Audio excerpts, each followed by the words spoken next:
What's up, YouTube? Back at it again with another crazy video. We got the Yamaha EAD-10. Let's set it up. The first thing we got here is the iRig stream. So this will pick up the audio from the module, so it will go on my phone.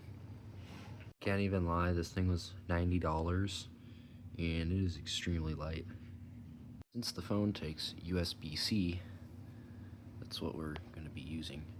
Okay, so I kind of skipped like most of the setup. I just showed you guys this iRig here, and the reason I skipped all of it is because, well, my tripod is currently broken and it'd be very hard to record setting all that up with just one hand.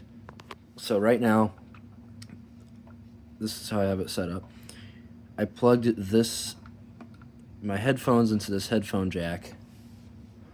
Headphones are right here. They're Sony, of course, wants to be blurry, dynamic stereo headphones. And I hooked these up to this part of the interface, and I never showed you guys yet.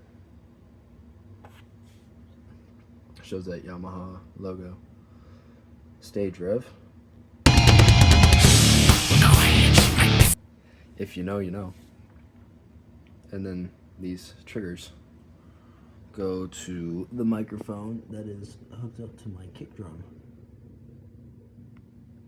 Hooked up. I meant clamped on.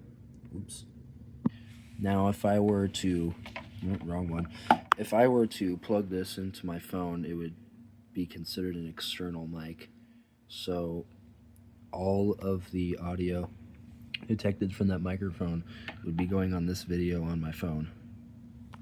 And I don't know why I'm pointing like that. Why is my thumb? I don't know. I'm still trying to figure it out. It's kind of like a little loud. Also, I'm sorry I had to literally like skip the entire setup. That was like what the video was supposed to be. But it looks pretty cool. It's kind of messy because I have it on my guitar amp, and you know, I have a stand for this. I just didn't get to it yet. Thanks for watching. I'm going to release videos of drum covers with this microphone, and I'm going to get a new tripod so I can record myself playing the drums, because I doubt you guys just want to see a black screen and just the audio. I don't know. Maybe you guys differ, but thanks for watching.